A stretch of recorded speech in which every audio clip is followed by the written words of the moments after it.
Good morning, class. This week's question asks the three factors that contribute to Iran's opposition movement and if these three factors exist in Saudi Arabia. So, the three factors that I decided to discuss for this week are the absence of political freedom, the oil booms in the 1970s, and the modernization by Reza Shah that leads to these three factors that contribute to Iran's opposition movement. So, first, the absence of political freedom we've seen throughout the history of Iran, which has created high levels of oppression um, because people are have not been allowed to voice their opinion, get the type of government that they want to have, um, and by getting the government they want to have, they're not allowed to work towards the freedoms that they want and the freedoms that they hope for their own lives. So we've seen, along with this absence of political freedom, we've seen the history of rigged elections. Rigged elections have happened all throughout the history of Iran. We've seen free elections being tried to be established, especially in the 1960s and some of the 1970s. However, due to violence, these free elections were canceled, and elections that were held after those free elections were once again rigged elections. So we have this reoccurring rigged elections taking place, and people not being able to vote for the individuals they want because they're not on the ballot, or the elections are so rigged that the same candidate keeps receiving votes, no matter if nobody's really voting for them. So then we have the oil boom in the 1970s as the second factor, which caused higher inflation, shortages, corruption, and these economic problems tend to lead individuals and groups to show support for someone else or another organization. Economy is a huge driving factor for some because no one wants to struggle to survive.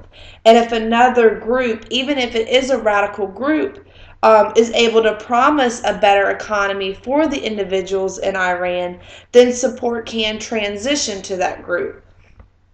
So even though an oil spike can be good because the country is generating more oil and bringing in more money, it caused, like I said, higher inflations, shortages, and corruption because individual members of the government was receiving money from um, the oil that was being sold. And then the third factor is this modernization by Reza Shah. Reza Shah succeeded into power earlier in the history of Iran, but he worked to establish close relationships with the West. Jimmy Carter even mentioned he would promote human rights in Iran if he was elected as president in the United States. And many Iranians felt as if the Shah was promoting rapid westernization in Iran, which is an idea that many in Iran are against. So Reza Shah attempted to promote these not Western beliefs, but principles that were going on in the West. He tried to promote them in Iran because he would was hoping that he would receive support from Jimmy Carter in helping the country. And many Iranians did not like the idea of modernization, especially in a Western sense, because of the beliefs that came from Shah. He adopted this theory of the White Revolution, which was land reform programs, enfranchisement of women and history, public health, and helping illiteracy rates. All these ideas seem good, But to Iranians, they did not want these Western ideas because they were against the Western ideas. They've had their own ideas for so long, and Reza Shah tried to promote these type of ideas. So, to hurry up really quick so I don't go over, does this exist in Saudi Arabia? And no, these types of oppositions do not exist in Saudi Arabia. Some oppositions do exist in Saudi Arabia, but the oppositions that occur in Iran do not exist. For instance, King Fahd worked on political and economic policies while continuing to maintain the Islamic nature of the state. So King Fahd did try to adopt some Western principles, but he still tried to maintain the basis that they were established on for so long. Whereas Reza Shah in Iran tried to promote more Western principles, which created opposition. King Fahd was able to keep his followers because of this trying to remain an Islamic state and an Islamic nature. We have the basic law of government that King Fahd created, which established a consultative assembly, which allowed for more political participation. So more people are allowed to be involved in Saudi Arabia. They seek cooperation with the West.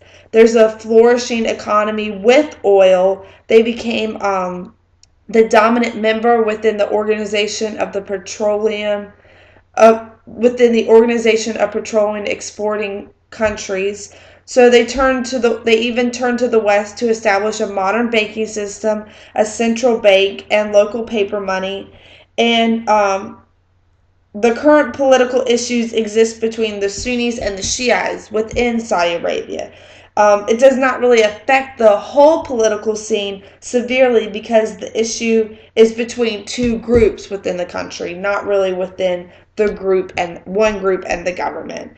So the same opposition does not occur and does not exist in Saudi Arabia because of the basic laws of government that allows more political participation, the flourishing economy with oil being so successful within the country, and the country trying to cooperate with the West for banking systems and judicial branches and executive branches that take place within the country.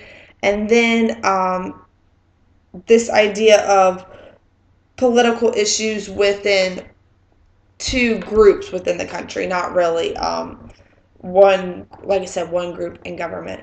So I hope all that makes sense. I know I went over.